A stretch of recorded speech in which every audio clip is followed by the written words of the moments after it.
Cette émission s'adresse à un public averti. Doc Mayou et José Arsenault. Au réseau Cogeco, vous écoutez Doc Mayou et José. Avec le Doc et José Arsenault. Bonjour tout le monde. Bon vendredi. Bienvenue dans l'émission de Doc Mayou et José. Bonjour Doc. José, t'as un collègue qui est soulagé ce matin. Racontez. Oui, je suis soulagé que le grand cirque au Palais de justice de Québec soit terminé. À titre de psychiatre, j'ai jamais autant eu honte de ma profession.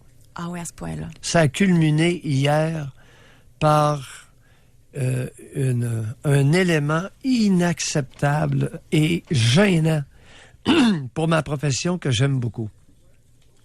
Gilles Chamberlain est psychiatre à Montréal, à Pinel, ou en quelque part là, ailleurs à Montréal. Et Gilles fait beaucoup d'expertise médico-légale, de longue date. Mais il a pris une tangente qui est embarrassante pour moi, à titre de psychiatre expert aussi, qui en a fait beaucoup et qui en fait encore. Il s'est permis, imagine-toi donc, d'examiner Alexandre Bissonnette avant-hier, pendant 4 heures, et le lendemain, témoigner en cours de ses fameuses trouvailles. On s'en va où avec ça? L'état mental de Bissonnette au moment du massacre. Le type est contaminé, il a été expertisé par tout ce que tu veux. Puis récemment, Ouais. il a entendu un procès. Il ne sait plus s'il avance, s'il met un pas devant, un pas derrière.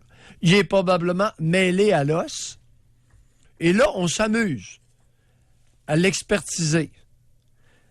Deuxièmement, Chamberlain me fait honte parce que avant-hier, il a évalué, expertisé supposément Bissonnette. Il n'a pas produit de rapport écrit.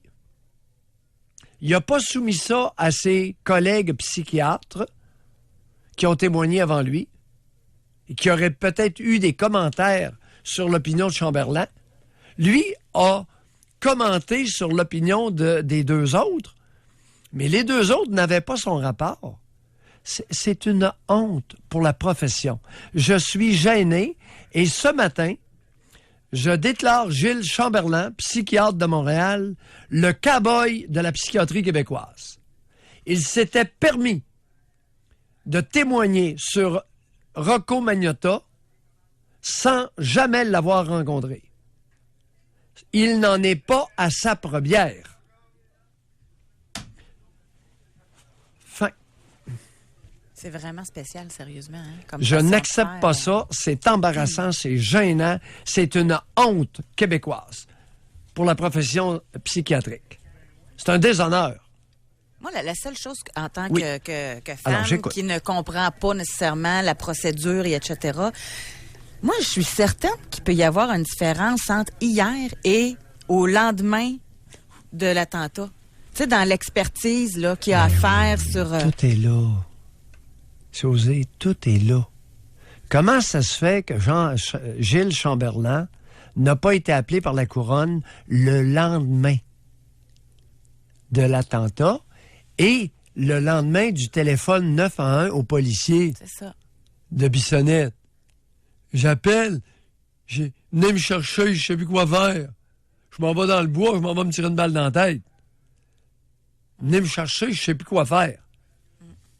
Puis là, le policier dit, hey, non, fais pas ça, tire-toi pas une balle, là. Oui, on va aller te chercher. Puis là, il est avec les patrouilleurs, puis les patrouilleurs s'en viennent. Hey, ça a pris 3 quarts d'heure. Les patrouilleurs, ils ont mis du temps solide. Ah oui, il y a plusieurs questions à se poser dans tout ça. Alors, Gilles a été instrumentalisé dans un objectif nébuleux par la couronne de Québec. Vous, j'imagine, puis je ne n'aurais pas peur de votre opinion puis de répondre à ma question, mais si on vous avait appelé, là, hey, ça vous tente-tu, docteur Pierre Mayou, d'expertiser Alexandre Bissonnette? Ça se passe là, puis vous donnez votre rapport demain, puis... il me semble... Non, c'est inadmissible. J'ai jamais fait ça, puis je le ferai pas. Voyons, José, c'est une honte pour la profession. Jamais. Puis même à 10 000. Même à 10 000 bâtons, je le fais pas. Parce qu'il doit y avoir de ça là-dedans. En tout cas, on va arrêter ça là. Oui. Notre sujet d'aujourd'hui. Bon, je dois vous avouer OK. qu'on a entendu parler beaucoup. Hey, je me suis pas trop pompé, c'est pas pire. Ben, juste un peu, c'est correct. Hey, mais je me surprends. Non, Je suis quand même demeuré assez serein. Puis... Non, mais juste assez pour que vous n'entendiez parler, d'après moi. Tu devrais avoir des téléphones tantôt. On s'amuse à l'occasion avec notre nous-mêmes. Ben oui, avec OK. notre nous-mêmes, j'aime ça. Oui, alors... Vous pourriez être célibataire et puis vous auriez du fun avec vous-même. Hein? Ça se dit, ça. C'est pour faire un lien avec notre sujet d'aujourd'hui. Hey, moi, je m'en veux de quelque chose. Oh oui? Souvent, dans l'émission, on parle des couples, on parle des relations hommes-femmes. Oui. On parle, évidemment, les parents, etc. On parle rarement des célibataires. Hein? Savez-vous combien il y en a au Québec? Non. Ça date de 2017, là, selon l'Institut de la statistique du Québec. Ça peut pas être plus à propos. Attends un petit peu. On est rendu à 7 millions. Les célibataires, 1 million. Bon, malheureusement, je ne l'ai pas en chiffre. Je l'ai en pourcentage. Ben, attends un peu. Bon, oui, vas-y. Comment? En pourcentage, allez-y donc. Moi, j'aurais dit 33 30. Puis pour vous donner un indice, j'étais dans le champ. Quel est le pourcentage? 44. Il y a 44 des Québécois qui n'ont pas de conjoint actuellement. Ben, il n'y a pas 3 millions de... Fait que c'est des Non, attends 18 ans attends et plus. Oui, attends Il y un a petit peu. des là. veufs, il y a des Non, divorcés, des attends un peu. séparés et des célibataires. OK, alors 7 millions, on enlève les vieillards, puis on enlève les enfants. Disons qu'on enlève 2 Ben, les millions. vieillards en font partie, là. Ils sont veufs. Ils sont en catégorie Oui. veufs sûrement, Ouais. mais ils sont comptés, là. C'est 18 ans et plus. OK, on enlève les moins de 18 ans, on enlève beaucoup de monde. Il reste, mettons qu'il reste 5 millions. Alors, écoute, 2 millions. Écoute, c'était pas si même, pire. hein? Alors, j'ai risqué le chiffre de 1 million, C'est ça. c'est 2 millions. Il y en avait juste 2 fois plus que vous pensiez. C'est pas super. Ben, 2 millions de célibataires au Québec. Fait que là, je me suis dit, aïe, on les a oubliés pendant un bon bout de temps, eux autres, là. Hey, c'est du monde. Ben, fait que je suis vraiment contente d'aborder le sujet du célibat ce matin. Oui, OK. Oui, on pourrait aller. Parce qu'il était beaucoup question des célibataires involontaires, là. Tu sais, c'est un nouveau terme qu'on a. En tout cas, moi, je connaissais pas ça avant ça, là. Ce terme-là, les incels. Involuntary celibate. Et c'est un terme qui a été inventé dans les années 90. Fait que j'étais assez en retard dans mes expressions. On était deux, mais j'avais Bon. jamais entendu ça, moi non plus. OK. Alors, Et ça, oui. c'était ça a commencé, justement, c'est une femme avec un site Internet qui offrait une plateforme de soutien et d'entraide aux personnes célibataires qui avaient de la difficulté à avoir des rendez-vous. OK, là, le mouvement a beaucoup bougé. Là, il y a plusieurs milliers d'hommes. Quand on dit involontairement célibataire, eux, on y attache le mot haine. C'est des hommes qui ont développé une haine des femmes. Et là, sur les forums de discussion incel, ben il y a du sexisme, du racisme, de l'homophobie. Il y a beaucoup de publications qui sont très violentes. Puis là, ça exagère. Tu sais, ça va même jusqu'à encourager le viol, la violence faite aux femmes. Bon, là, nous, on n'ira pas là ce matin. Okay? Mais juste pour vous dire que ça existe. L'extrême, dans le célibat aussi. Nous, on va revenir là à notre monde, à nous autres. Oui. Moi, ce que j'aimerais savoir, est-ce que votre célibat vous a rendu frustré et aigri envers l'autre sexe? Ou envers le même sexe si vous êtes homosexuel? Là? Tu sais, on inclut tout le monde. Mais est-ce que le fait d'être célibataire, après réflexion, là, vous a rendu comme frustré? Moins heureux, là, moins enclin, plus fermé envers les autres, etc. Puis j'aimerais ça que vous nous téléphoniez aussi pour nous dire comment expliquez-vous votre célibat? Il y en a que ça peut être totalement par choix. Il y en a que ça peut être justement frustré d'avoir eu tout le temps des mauvaises rencontres par-dessus mauvaises rencontres. Il y en a que c'est qui pognent pas. Il y en a qui pognent pas. Ça existe, ça aussi. Mais on vous laisse la parole aujourd'hui.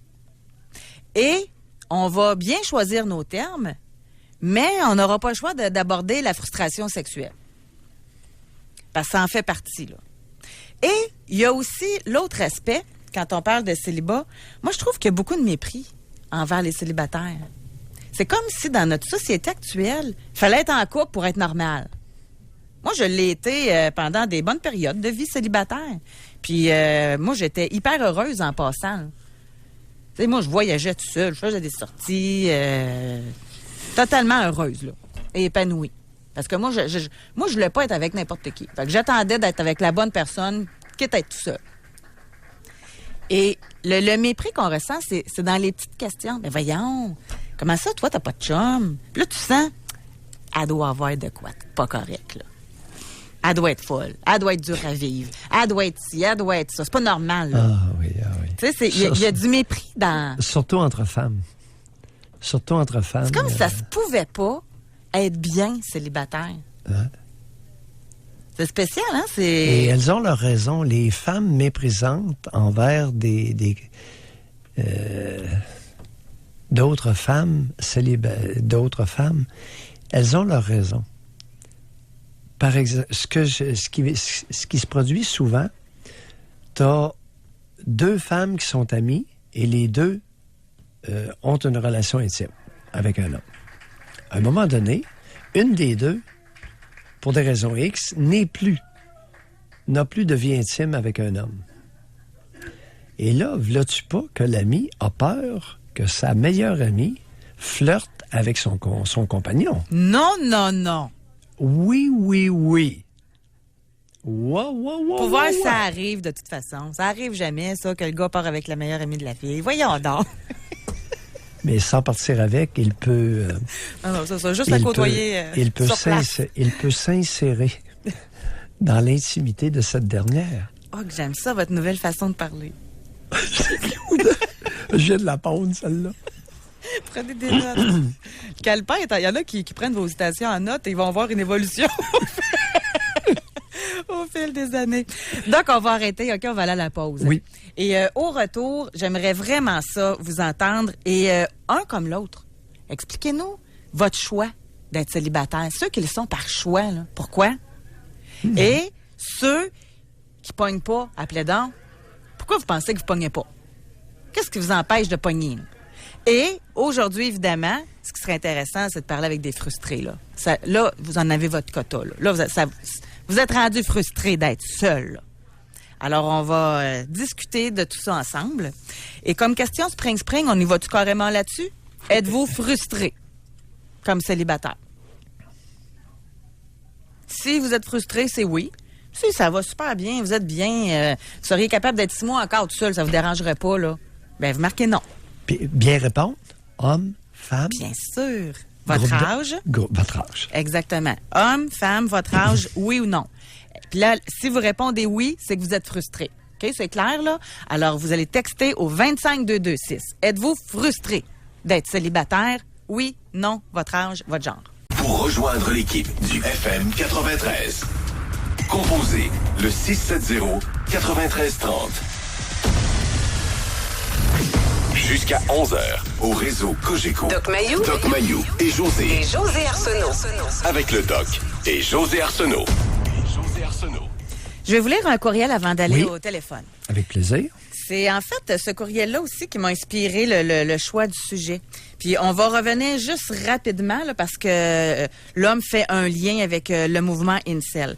Il dit, après avoir entendu ce reportage, entre 2001 et 2008, j'aurais probablement rejoint le mouvement. Quand tu vois tout le monde, sauf toi, être en couple ou avoir des relations sexuelles, et ce, même quand tu fais des efforts, c'est déprimant. Et à un moment donné, t'en viens à mettre la faute sur tout le reste, sauf toi.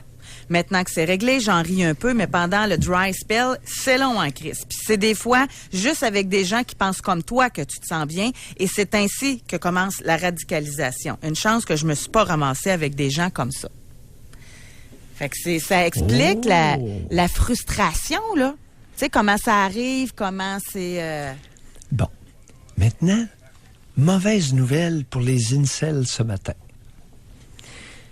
Est-il possible, chers célibataires involontaires, que vous soyez involontairement célibataire parce que vous étiez frustré et aigri, vous privant ainsi des qualités minimales pour établir une relation intime?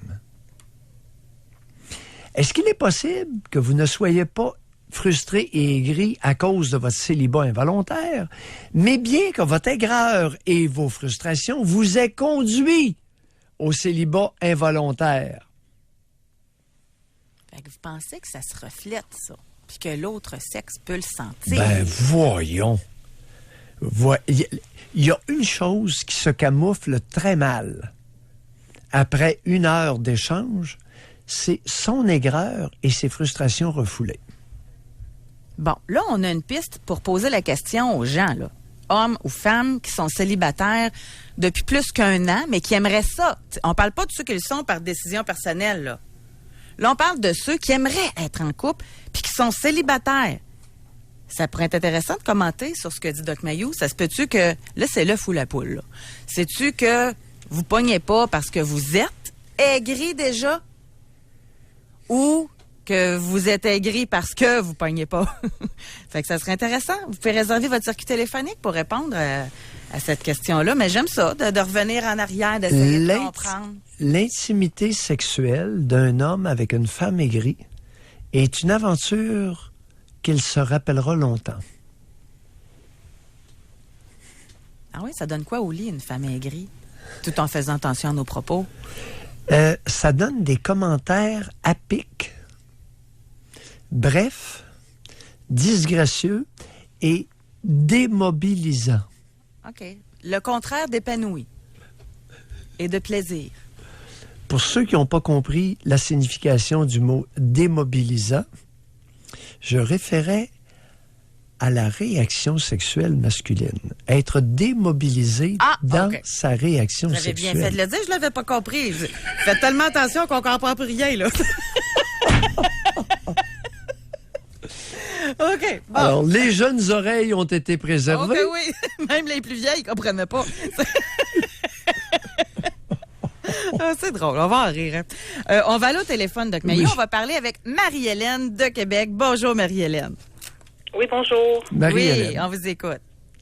Moi, je suis célibataire depuis 1 an. C'est moi qui ai pris la décision de me séparer après 15 ans de fréquentation avec un homme. On vivait pas ensemble, là, chacun notre maison. Oui. Et puis, je continue le célibat parce que je suis bien dans le célibat. Autant que j'étais bien en couple, mais c'est sûr que les dernières années n'ont pas été roses, là. Alors, c'est pour ça que je suis partie. Bon, je l'attendais, celui-là, parce que, oui, vous êtes parti, il y avait des raisons. Quel âge avez-vous, Marie-Hélène? Quel groupe d'âge? 50. Pardon? 55. Bon, vous êtes dans la cinquantaine. OK, continuez. Alors, c'est ça. Je continue le célibat par choix, parce que je suis bien aussi là-dedans. Je suis quand même bien occupée, créative et tout ça. Puis j'ai aussi, c'est que, surtout finalement, c'est que je suis pas prête à me rembarquer aussi dans une relation. J'ai comme à évacuer les 15 ans qui ont passé avec, surtout les 3 dernières années finalement, avec l'homme que j'ai été. Racontez-nous, puis, ça fait 2 fois que vous y faites allusion. Qu'est-ce qui s'est passé dans les 3 dernières années? Du mépris de sa part. Oh, racontez, c'est intéressant ça. Il fait partie d'une race qui est en pleine expansion au Québec. Alors, mépris de la compagne dans l'intimité. Oui, racontez, donnez-nous des exemples. Ça veut dire quoi, ça? Quand j'étais malade, si, mettons, je perdais connaissance, ça arrivait à l'occasion, là, parce que je travaillais beaucoup. Et puis, je mangeais pas suffisamment. Je me donnais beaucoup aussi. Bon, j'ai la maison et tout ça. Puis, si j'étais malade ou je perdais connaissance, je me faisais dire, ma mère est meilleure que toi, est plus solide que toi, est plus forte que toi, est plus en forme que toi. Oh! Vous me touchez, Marie-Hélène. José, il invoquait sa mère. Oh, son amour, sa chérie. Ouais. Est-ce que c'est le fruit du hasard, d'après vous, qu'il invoquait sa mère? Dans quel sens? Le fruit du hasard? Qu'il vous comparait à sa mère chérie. C'est incroyable, pareil. Hein? Ben oui, mais... Il l'aimait, il l'aime. Oui, il l'aime, mais pourtant, c'est c'est mêlant. c'est qu'il essayait de me mêler finalement. Là, mais Attendez un peu. en tout cas, Attends, nous avons une piste. Nous avons une piste présentée sur un plateau. Ouais. Comment... le mêlage. Oui. Attendez Ouais. un peu. Comment expliquez-vous qu'il était aussi facilement méprisant envers vous?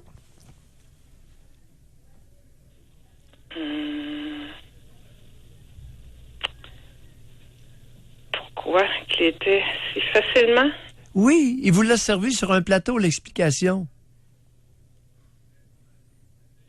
Parce que sa mère l'aimait plus que moi? Oui. Je sais pas. Lui Oui. aimait plus sa mère que vous. Un joie vert. Sacrilège, j'ai bien fait de sacrer le camp.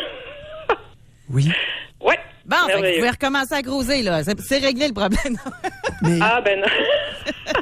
Ah, je regarde, mais j'ai Vous savez- pas, non, j'ai pas le goût. Ah, je fais J'ai des pas farces, le goût. moi, je fais des Je farces. Alors, tourne un il peu, est- je suis en mode pause. oui, Marie-Hélène, c'est que Oui. il est devenu méprisant, aigri et frustré parce que incapable d'intimité véritable avec vous à cause de l'amour incestueux de sa mère. Oui, je sais qu'elle l'aimait beaucoup. Elle l'appelait à peu près aux 2 jours à 11 heures le soir. À Vers la 11 fin, heures là. le soir. Oui, à 11 heures le soir. Puis, Vous savez, au Québec, il y a une expansion épidémique d'amour maternel. Vous savez, les mères aiment leur fils au Québec, Marie-Hélène. ouais, Elle l'appelle à 11 heures le soir. Ben, sérieux. Ça n'a pas de bon sens, là. Là, c'est un manque de respect total, là. C'est de vouloir élargir son territoire, là. Oui, mais c'est que moi, je pouvais pas trop en parler, en dire, justement, parce que je voyais bien la connexion qui s'était fait, qui se faisait. Puis si j'en parlais, c'était je savais que ça allait être la crise, là. Il l'a fait une couple de fois, puis... Marie-Hélène, oser confronter un homme avec l'amour incommensurable de sa mère envers lui. Quelle audace, quel front de votre Ben, part. Je l'ai fait une couple de fois, mais après ça, j'ai dit de s'envoler avec sa mère, finalement. C'est en plus ça. Merci beaucoup, Marie-Hélène, de nous avoir parlé. Merci. Les Bye-bye. mères chéries. On revient tout le temps à ça, pareil, hein, l'inceste psychologique. Vous, là, je vous le dis, il faut que vous le sortiez, votre livre, là-dessus. Il y a tellement de retombées à cause de ça. Puis savez-vous quoi? En écoutant Marie-Hélène, puis en vous écoutant, je réfléchissais au fait que peut-être, homme-femme, là, tu sais, il y en a qui disent, ben moi, je suis célibataire parce que je le trouve jamais le bon. OK, mais vous le comparez à qui, le bon? Il y a peut-être de ça là-dedans aussi. Tu sais, la chanson de Linda Lemay, là, le plus fort, c'est mon père. Là. Oui. Tous les pères rêvent de se faire chanter ça, cette chanson-là. Hein? Oui. Comment t'as fait, maman? Nanana. En tout cas, le plus fort, c'est mon père. Comment tu fais pour te trouver un chum qui est capable d'arriver à l'idée que tu t'es faite de ton père? Sérieusement, moi, je trouve que, puis dans notre société, c'est hyper valorisé, l'amour père-fille. Oh, nous autres, on a une belle relation, on va en voyage ensemble. Tu sais, comme vous le disiez, là, au début, puis que ça me fâchait, là, au début, quand vous le disiez, bon, ben là, à force d'entendre des gens s'exprimer, comme Marie-Hélène, etc., on en vient à comprendre quelque chose. C'est pour la jeune femme. Sa référence dans sa vie, c'est tout le temps son père. Comment elle peut faire de la place pour son conjoint? Impossible. Et l'inverse. Si l'homme, là, il y a un petit problème, il se fait graphing un genou, il appelle sa mère pour dire je mets du mercurochrome ou bien je mets un plaster. Tu sais, Alors, à un moment donné, ça Pour change. Là. ceux qui n'ont pas compris, là, le conjoint de Marie-Hélène est ambivalent face à la vieille. La vieille a le grappin dessus. Comprends-tu? D'un côté, il en est ravi, mais d'un autre, il est furax. Mais sa fureur, il ne peut pas l'exprimer avec sa mère chérie. Il l'exprime et se ventile, se défoule sur Marie-Hélène. Cette saloparde crée une tension une tension négative qu'il va évacuer sur Marie-Hélène, ne pouvant, en fiston chéri, craignant de perdre l'amour de sa vie, dire à la vieille, écoute, là, hey, à 11 heures, là, c'est ben de valeur, t'appelles plus. Suis-je bien clair? Ouais. Alors, il perdrait il perdrait Ouais. l'amour. Hey, on va aller à la pause, là, mais juste avant, moi, je suis certaine que les auditeurs qui écoutent l'émission depuis un petit bout de temps, qui sont rendus avec le même réflexe que moi maintenant. Tu sais, sur Facebook, là, tout s'écrit, là, tout le monde raconte leurs affaires. Cette semaine, quelqu'un qui écrit c'est la fête 23 ans de mon garçon, le plus grand amour de ma vie. J'ai montré ça à Olivier. J'ai dit, si Doc Mayou voyait ça, il capoterait. Mais on le voit maintenant. Tu sais, c'est... Oui. Mais c'est, c'est le fun que vous ayez une belle relation comme ça. Tu sais, les commentaires, c'est ça, là. C'est valorisé. Mais on voit les torts que ça peut faire. Oui. L'inceste psychologique ou symbolique ou Édipe renversé est valorisé dans la tribu canadienne-française. L'anormal devient une valeur. C'est capoté. Ouais. On va aller à la pause, parce qu'on est en train de prendre beaucoup de retard.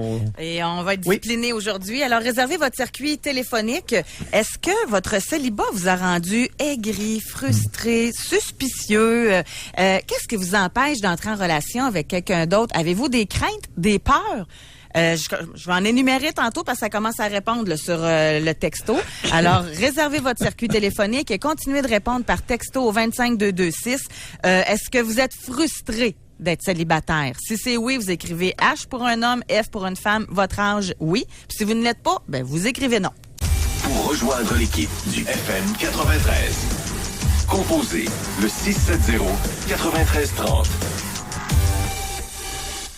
Doc Mayou et José Arsenault. Avec le Doc et José Arsenault. Au réseau Cogeco. Aujourd'hui, dans l'émission, on veut savoir si votre célibat vous a rendu frustré, aigri envers l'autre sexe ou le même si vous êtes homosexuel. Mais en même temps aussi, il y en a peut-être que ça les a épanouis. Il y en a qui sont peut-être bien mieux célibataires qu'en couple. Puis je suis certaine que ça existe, ça. C'est-à-dire, le célibat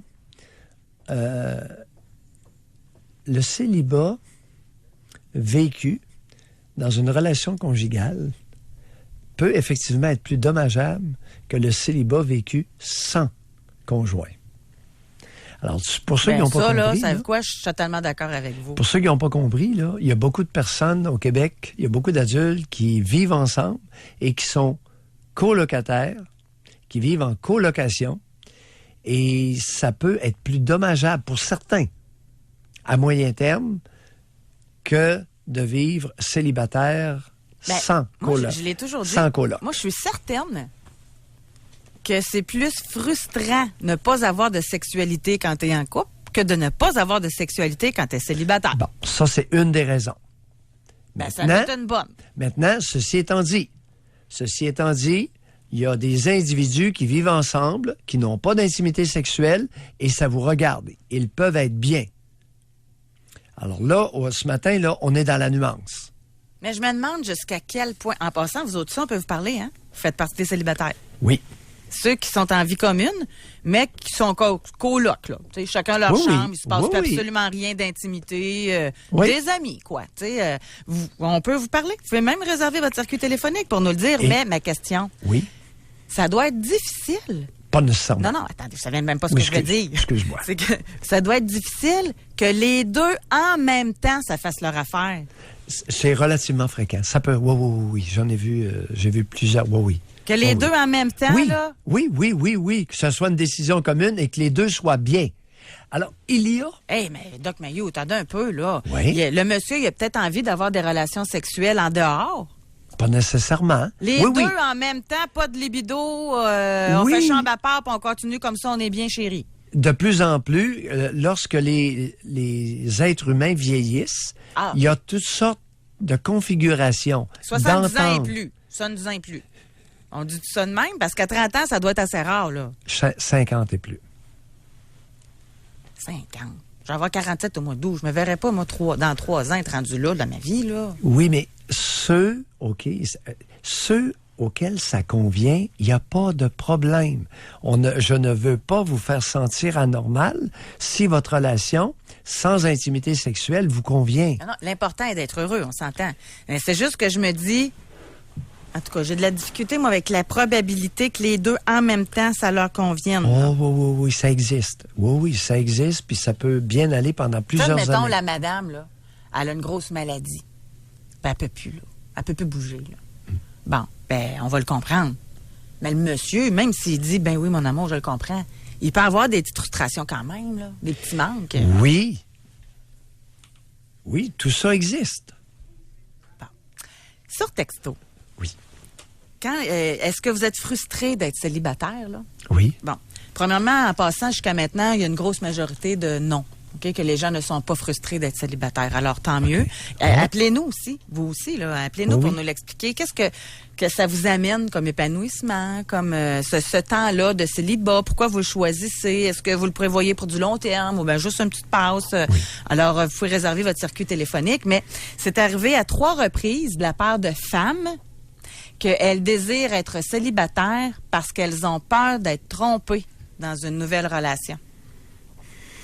Puis c'est décliné de différentes façons. Il y en a une, c'est écrit directement comme ça. Il y en a une autre parce qu'elle a vécu des épisodes d'infidélité de la part d'ex-conjoints puis qu'elle a peur de retomber sur un autre coureur de jupons.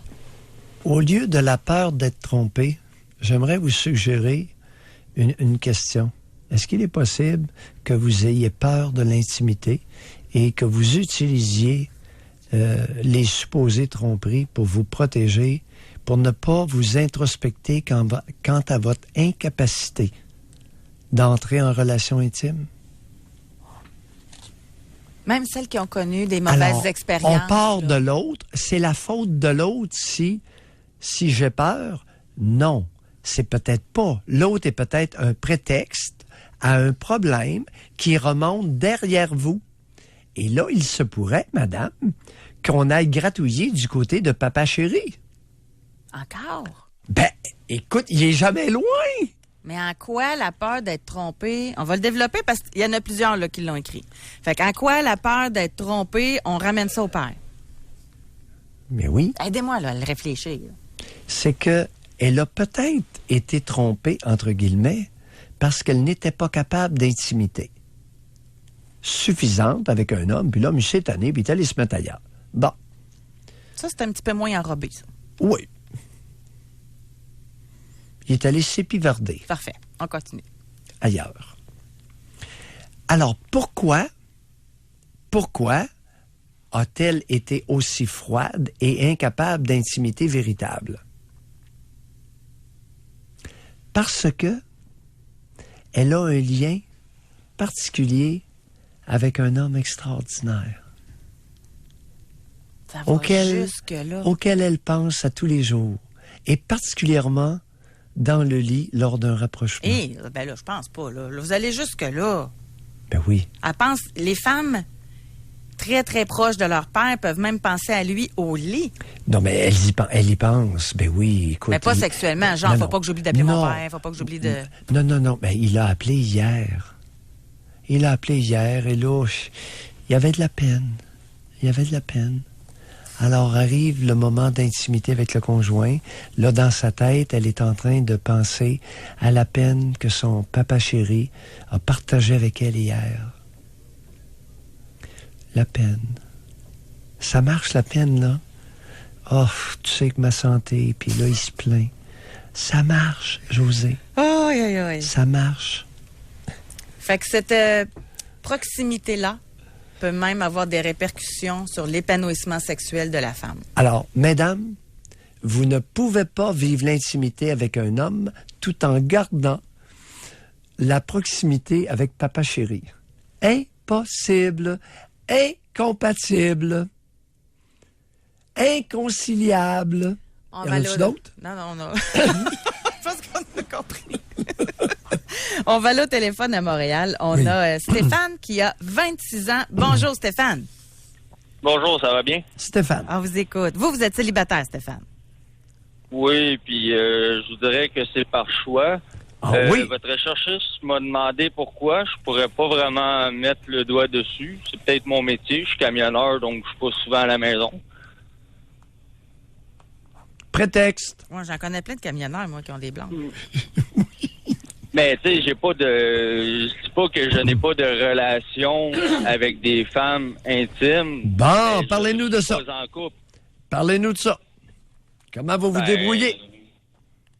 Bon, je vous dirais que je me débrouille pas pire, là. J'ai, Racontez, c'est ça qui est intéressant. J'ai 2-3 compagnes régulières, si on veut, qu'on se voit à l'occasion, puis on fait des sorties ensemble. Des fois, ça va plus loin, des fois, ça reste juste des sorties. Pas d'un truck stop, là, Stéphane, que vous prenez vos femmes, là, vos... Non, pas... non, je veux pas avoir des bébites non plus, là. Attendez Non, un peu. Attendez un peu. Vous avez mentionné quelque chose qui est extrêmement interpellant et vous êtes tendance à l'os. Un homme célibataire, 26 ans, 2-3 compagnes régulières. Vous êtes dans une mouvance, je dirais pas majoritaire, mais imposante. Alors, racontez-nous comment ça fonctionne. 2-3 compagnes régulières, là, chacun est laissé à ses fantasmes ou à son imaginaire personnel. Vous procédez comment? C'est des filles que j'ai principalement rencontrées sur des sites de rencontres sur Internet. Oui. Moi, c'était clair depuis le début que je cherchais pas une relation sérieuse, que c'était des fuck friends, entre guillemets, comme on dit. Oui. Puis ça convenait aux compagnes, puis on s'est vu quelques fois, puis ça s'est développé, puis ça a été plus loin là, jusqu'aux relations sexuelles. Mais moi, ça a toujours été clair que on n'était pas un couple. Oui, on vous a entendu. Radotez pas. Vous êtes trop jeune pour radoter. Avancez. On veut comprendre comment vous planifiez et organisez les 2-3 compagnes régulières. Régulières, ça veut dire quoi? Des femmes, ces 3-là ont quel âge? Et comment vous procédez? Il y en a une de 24 ans, une de 29 ans et une de 26 ans. Oui. Puis, dans le fond, on se texte au courant de la semaine, là, quand que je suis à mon travail, quand je suis à la route. Puis, on se prévoit des activités quand que je sais que moi, être en congé, quand que je revenais dans ma région. Puis... Oui. Mais oui, voit. continuez. Là, vous répondez à la question et vous nous éclairez. Comment vous procédez? Alors là, vous textez, mais laquelle vous choisissez dans la semaine? Comment ça fonctionne, ça? Ça dépend des disponibilités d'une et chacune. Là. Des fois, il y en a 2 qui sont disponibles en même temps, sauf que là, j'ai un choix à faire. Oui. Qui ça me tente le plus d'être. Oui. Ah, OK. Alors, disponibilité de chacune, choix. Après ça, vous choisissez laquelle des 2 vous intéresse le plus pour une activité donnée. Oui, c'est ça. Il y en a une qui me propose, exemple, d'aller au cinéma, mais ça me tente pas d'aller au cinéma. L'autre me propose, exemple, d'aller à la ronde. Ben, ça me tente plus d'aller à la ronde. Ben, on va aller à la ronde. OK. Je peux-tu faire ma curieuse? Oui. Est-ce qu'elles sont au courant qu'elles sont 3? Ils sont pas au courant du nombre, mais ils savent qu'il n'y a pas d'exclusivité. OK. Et est-ce que vous auriez envie d'avoir une relation à plus long terme avec une d'elles? Non, pas pour l'instant. J'ai un lourd passé avec la mère de mes enfants. Là. Ça a été pas des relations très saines. Donc, pour l'instant... on l'a, la raison. Là. Oui, attendez un peu, c'est intéressant. Lourd passé avec la mère de vos enfants? Oui. OK, ça veut dire quoi, un lourd passé avec la mère de... Qu'est-ce que ça veut dire, un lourd passé? Racontez. Elle, de son côté, jalousie, possessivité, dépendante affective. Par-dessus ça, TPL et anxiété généralisée. Non, c'est trop. Là. Qui trop embrasse mal étreint. Là. Faites pas du Gilles Chamberlain vous-même. Là. Ils les ont toutes. Dès qu'on n'aime pas quelqu'un, c'est une TPL. C'est un trouble de personnalité limite. Non, laissez faire les diagnostics. Concrètement. C'est elle qui m'a dit qu'elle a été diagnostiquée. Oui. Stéphane, vous, qu'avez-vous observé? Qu'est-ce qu'elle faisait qui vous faisait suer au cube? Moi, c'était plus la jalousie, la possessivité, la dépendance affective. Oui. Concrètement, qu'est-ce qu'elle faisait ou disait qui vous faisait... Un exemple, maintenant, on avait un couple d'amis commun. Puis on a rencontré la cousine Valérie, qu'elle s'appelle. Oui. Et la semaine d'après, elle a été voir Valérie pour lui demander si sa cousine tripait sur moi. Mais on s'était juste bien entendus, puis on avait ri ensemble, puis c'était des crises de jalousie. Là. Si je voulais faire une activité avec mon meilleur chum d'enfance, aller partir tout seul ensemble une fin de semaine, ben là, il n'en était pas question. C'était la grosse crise. T'as un peu, il y avait combien d'enfants à la maison à ce moment-là pour votre fin de semaine avec votre chum? On avait juste notre gars. Et encore là, il y avait moyen de le faire garder là, par les grands-parents aussi. Là. J'y demandais pas de garder l'enfant pendant que moi, je m'en vais me faire du fun. Là. Elle était invitée à la fin de semaine avec votre chum? Non, on voulait faire une activité entre gars. Lui, il n'amenait pas sa blonde. Moi, je n'amenais pas ma blonde. Pendant toute une fin de semaine ou quelques heures? Vous partiez pour toute une fin de semaine? Ah, c'est arrivé une fois, je me suis assis pour toute la fin de semaine, ça a été la grosse crise. Je me suis assis pour une soirée, ça a été la grosse crise pareil. Non, mais attendez un petit peu, là. C'est que moi, je veux bien la TPL puis tout le kit, là. C'est pour ça que je vous ai dit, José, les diagnostics qui revolent puis les mots, là, sans être étayés, lorsqu'on gratouille un peu. Écoutez, vous êtes camionneur, elle est à la maison avec un bébé. Vous arrivez... à ce moment-là, je ne l'étais pas, camionneur. Oui, bien, présumons que vous êtes camionneur à l'heure actuelle. Là. Puis vous arrivez à la maison, la conjointe d'un bébé, et vous décidez avec vos chums de partir pour la fin de semaine. Et il y a une couple de femmes là, qui seraient furax, là, mon homme. Oui, je comprends, parce que là, je suis pas là de la semaine, puis j'ai pas souvent des congés, puis souvent, quand je suis en congé, c'est juste 36 heures pour... Vous savez, Stéphane, je vous écoute parler, là, puis je soulève un point.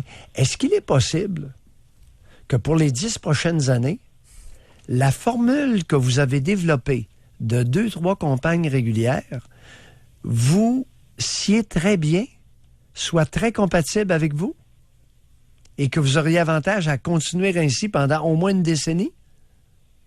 Ça se pourrait très bien. Le temps que je porte ma compagnie puis que je travaille dans un bureau.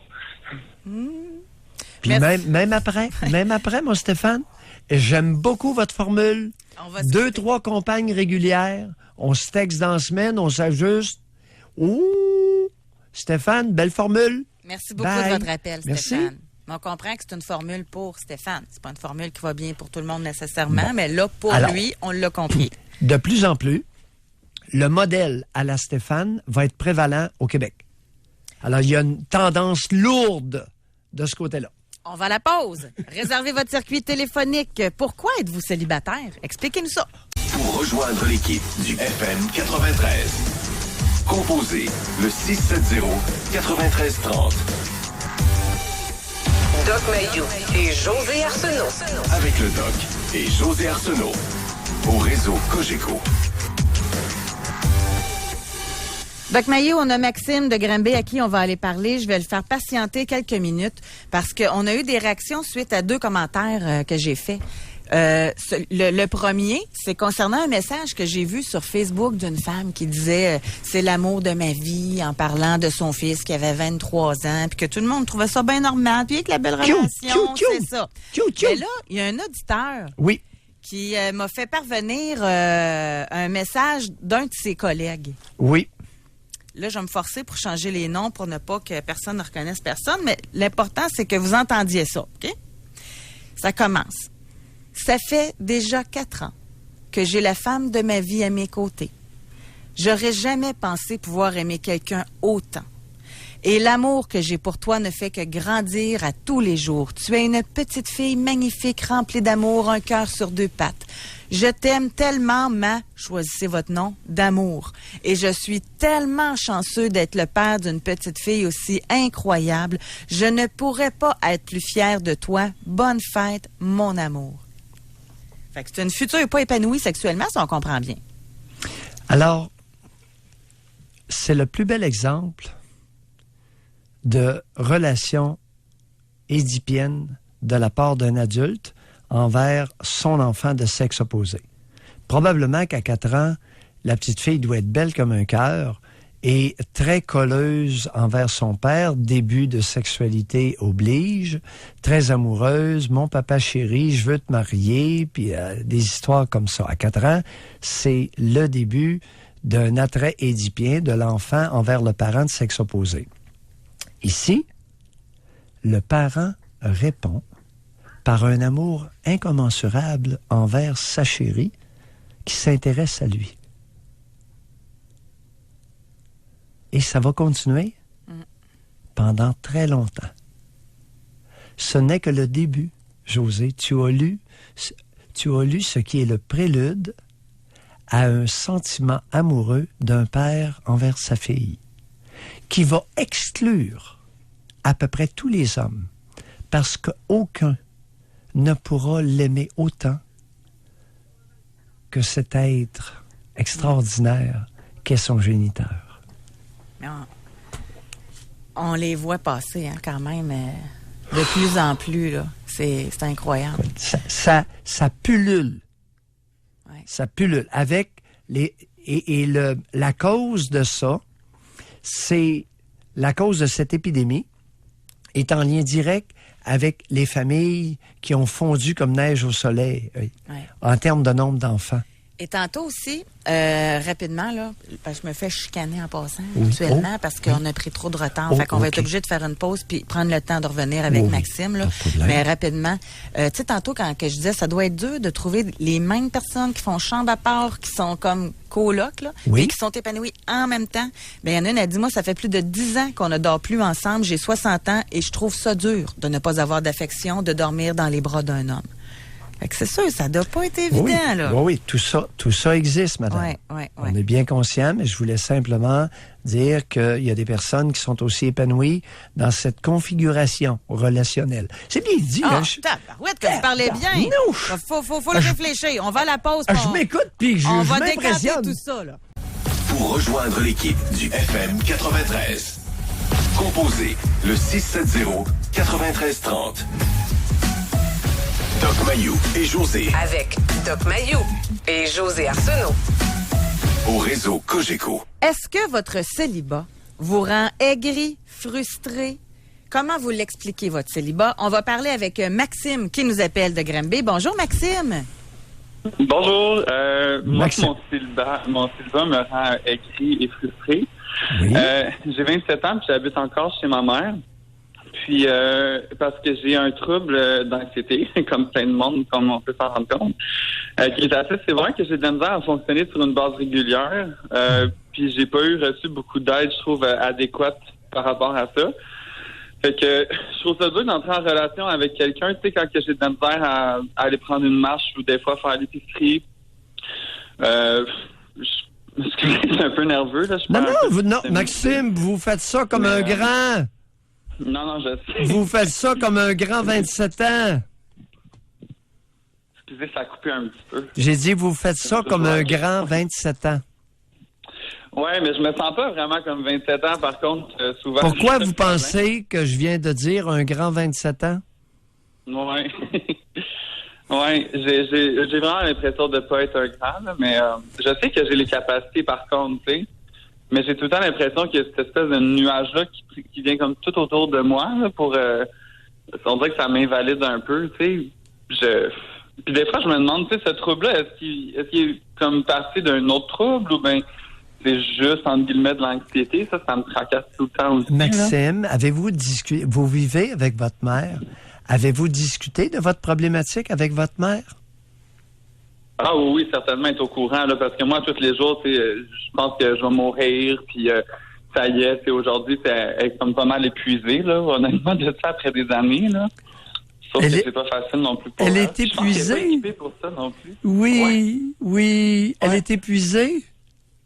Oui, mais c'est comme que je disais souvent, maman, j'ai l'impression que c'est une petite fille, hein, fait que comment qu'elle prenne soin de quelqu'un, tu sais. Oui. Ouais. Comment vous trouvez ça, prendre soin de votre petite fille chérie? Ouais, mais c'est ça, c'est vraiment lourd parce que depuis que je suis jeune, c'est comme ça, tu sais.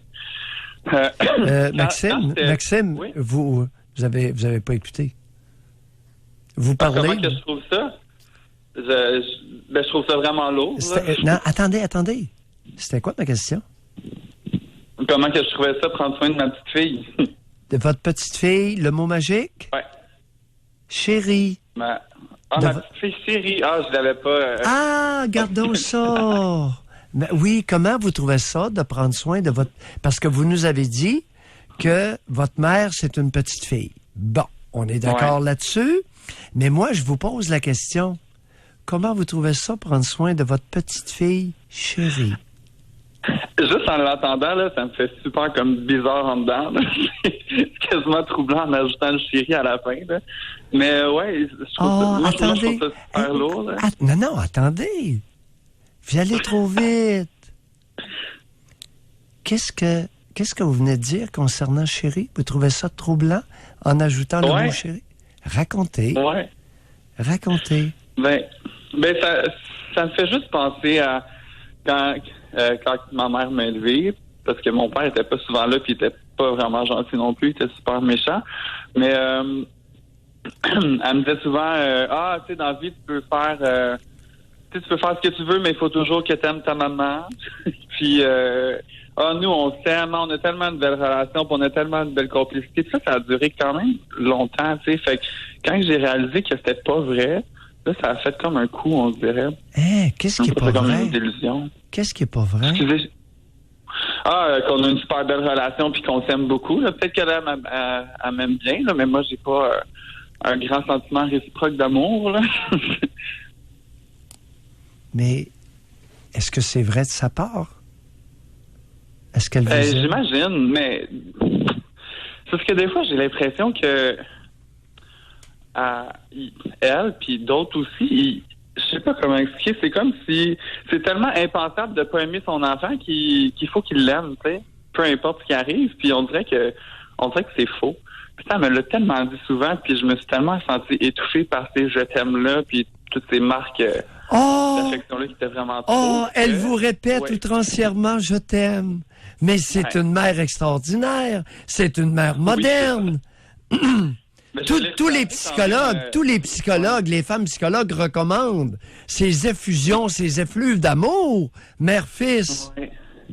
Mais oui, c'est important de dire à nos enfants, je t'aime, je t'aime, je t'aime, je t'aime, je t'aime. Oui, puis elles le veulent en retour aussi, là, hein? Parce que sinon, tu m'aimes pas, tu sais. Mais quel ingrat, je l'aime puis il me dit pas qu'il m'aime. On s'aime. Même, mais comme je vous dis, tu sais, j'en ai parlé souvent, puis même que, tu sais, des fois, c'était même bête, là, tu sais, comme arrête, là, puis... Mais il y en a encore des fois, c'est moins pire qu'avant, mais ça, c'est quand même là. Puis souvent, c'est le bonne nuit, tu sais. Voyons donc, là, genre 27 ans, je veux pas de bonne nuit de ma mère. Ben oui, mais écoutez, Maxime, question directe. Vous vous faites dire bonne nuit par votre mère. Vous allez vous coucher. Oui. Allez-vous être... Pardon? Je vais être capable, mais il va y avoir des trafics dans la tête, là, tu sais. Vous allez être capable de quoi? Je vais être capable de me masturber puis de venir, mais c'est sûr que je vais avoir des pensées de ma mère dans ma tête des fois, là, tu sais, c'est super troublant, là. C'est fatigant. D'où l'anxiété. D'où le trouble anxieux. Ouais. Et Maxime, vous n'êtes pas le seul. On va aller parler avec Alexandre de Victoriaville, qui est dans votre cas aussi. Merci beaucoup de nous avoir parlé, Maxime. Merci beaucoup. On vient de brasser quelque chose, là. Alexandre a écrit épidémique au Québec. Un texto, puis il nous a dit, si vous voulez me contacter, téléphonez-moi. Oui. En passant, c'est la seule raison qu'on va aller savoir qui vous êtes en vous contactant, si vous nous dites de le faire. Ouais. Jamais on va vous téléphoner, jamais. Quand vous nous écrivez par texto, là, à moins de nous l'indiquer, c'est confidentiel, anonyme, puis on ne sait pas qui vous êtes. OK? Je tiens à le mentionner. Dans le cas de Alexandre, il a écrit « Contactez-moi ». Alors, on le fait. Il est en ligne. Bonjour, Alexandre. Bonjour à vous deux. Alexandre. Ça vous a interpellé ce qu'a dit le Doc Mayou concernant le rapport mère-fils? Ben effectivement. On dirait qu'il est en train de parler de moi, là, carrément. Allez-y. Oui, ben c'est ça. J'ai eu une mère là, qui m'avait couvert énormément quand j'étais jeune. Puis, bon, quand on est jeune... on s'en rend compte vraiment de ça. Je suis renangé par ma mère, comme on dit. c'est plus à l'adolescence que j'ai commencé à me rendre compte que, ça commençait à m'affecter. Parce que, aussitôt que je venais pour avoir une relation avec une fille, tout de suite, je me sentais coupable envers ma mère. J'avais l'impression de trahir ma mère. Fait que j'ai travaillé, là, j'étais un bon bout avec ce beat-là. Puis, ça m'affectait vraiment. Même que je pouvais avoir une relation, dans les premiers moments de la relation sexuelle, j'étais drillé, là, je voulais vraiment. C'est comme la nature me surpassait, là, je voulais vraiment avoir une relation. Puis dans les 10 secondes après l'éjaculation, tout de suite, la culpabilité c'était tout de suite un sentiment de culpabilité carré là, qui m'envahissait. Là. Vous avez quel âge, Alexandre? 40 ans. 40 ans, puis je vous dirais qu'aujourd'hui, là, ça m'a, tu sais, je veux dire, j'ai quand même fait beaucoup de chemin, là, mais ça m'affecte encore aujourd'hui dans le sens que, tu sais, je vais venir pour avoir des fois des relations, puis j'étais avec ma conjointe, ça fait quand même 15 ans qu'on est ensemble, puis je vais venir des fois avoir une relation, ben, tu sais, c'est pas nécessairement moi qui va prendre les devants là, le plus possible là, dans la relation, là, quand c'est le temps d'avoir une relation sexuelle. Tu sais, le côté viril, là, que, tu sais, ça y a été affecté, là. Ouais. Le côté masculin aussi? Oui, effectivement. Puis, à un moment donné, ce que je me suis rendu compte aussi, ben, tu sais, je veux pas, l'opinion de ma mère était vraiment importante. Tout ce que je faisais, ça avait rapport avec ma mère. Fait que ce que j'ai fait à un moment donné, c'est que j'ai comme pris du recul. Puis, ça fait peut-être 5-6 ans que je vois ma mère pratiquer, pas souvent par année, le moins possible. Puis, on jase tout ça, mais j'ai vraiment laissé place à ma conjointe. J'ai vraiment vu une différence. Là. Aïe, aïe. Je me sens vraiment plus viril qu'avant. J'ai l'impression que je me sens plus homme là, que j'étais avant. Là. Une mère ne peut jamais faire de son fils un homme adulte et viril. Vous en êtes le plus bel exemple. Et c'est épidémique. Oui. Un gros merci. Tout à fait d'accord. En voulant peut-être m'aimer trop ou je sais une mauvaise manière. Non. Alexandre, on va mettre ça beaucoup plus simple. En étant amoureuse de vous, elle vous ennuie considérablement. En tout cas, je vous remercie vraiment parce que c'est un bel exemple. Souvent, les gens se demandent, qu'est-ce que ça dérange qu'une mère soit proche de son fils? Là, c'est parfait comment vous l'avez expliqué. Puis, en plus, vous l'avez réalisé par vous-même, vous êtes distancé de votre mère, puis vous avez vu tout de suite les conséquences positives de ça. Fait que merci beaucoup de nous l'avoir raconté. Oui. Au revoir. On va aller à la pause, Doc. Là, il y a une madame... ça doit faire 10 messages qu'elle nous envoie, là. Qu'est-ce qu'elle en lettres majuscules. Oui, qu'est-ce qu'elle a, la madame? Quand est-ce que vous allez répondre à ma question, là, ça presse. Fait qu'on va aller à la pause, puis madame, arrêtez de texter. On va en poser la question au Doc Mayou, puis il va répondre. Comment on fait pour empêcher la mère d'agir en amoureux avec le petit garçon? Fait qu'on va vous répondre, là, au retour de la pause. Pour rejoindre l'équipe du FM 93, composez le 670-9330. Doc Mayou et José Arsenault. Le Doc Mayou et José, c'est le Doc et José. Au réseau Cogeco. Ça fait vraiment réagir, hein, Doc Mayou, ce qu'on a entendu avec Maxime, avec Alexandre également, les conséquences que ça peut avoir d'une mère qui est beaucoup trop proche, on va le dire comme ça, là, de son fils. Amoureuse. Le mot. Oui, le mot, c'est amoureuse. Carrément. Il y a seulement un mot, amoureuse. Et là, tel que promis, on va répondre. Oui. Parce qu'il y a une petite panique, là, d'après moi. Et la personne n'est pas la seule parce qu'il y a eu beaucoup d'interrogations de la part des gens. Mais là, on va répondre tout de suite à l'homme. Il dit, comment on fait pour empêcher la mère d'agir en amoureuse avec le petit garçon? Bon. Convocation au sommet. Ma chérie, la relation amoureuse, c'est entre nous deux. C'est pas entre toi et notre fils. En termes non équivoques, quand tu lui donnes des becs sur la bouche, ça, tu fais ça avec un homme adulte, pas avec un enfant, un petit gars.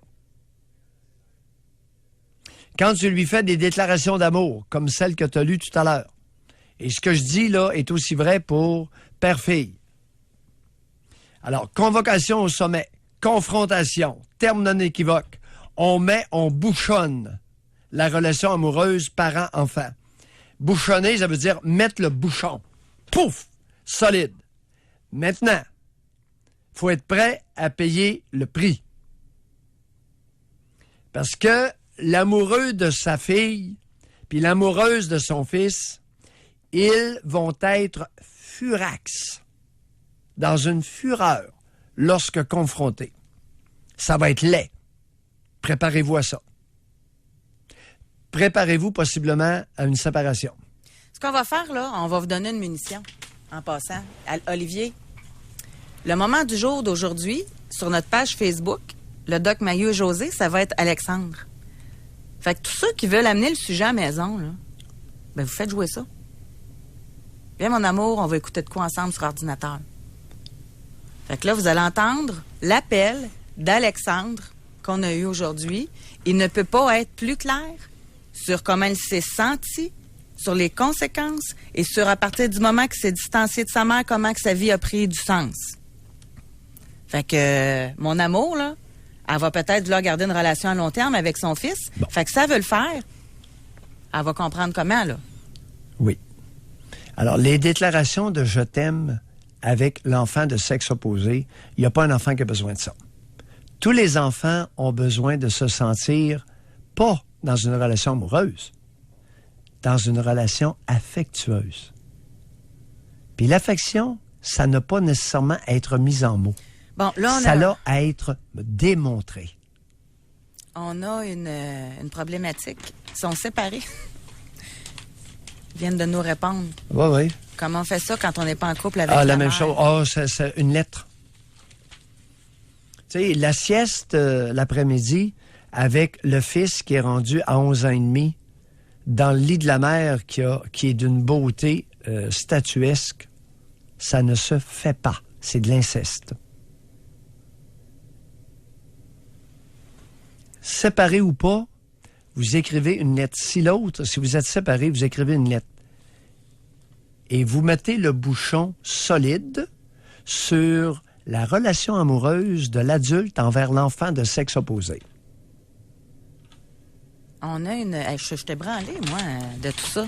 Il y a quelqu'un qui a écrit, une femme, elle dit, moi, épouse d'un petit gars comme Alexandre, après 26 ans de mariage, suite au décès de cette horrible belle-mère, mon mari peut maintenant vivre une sexualité avec moi. Attends, je suis tout mêlé. Elle, là, son conjoint, là, ben, c'était un Alexandre, qui était... sa mère qui s'était amourachée de lui. OK.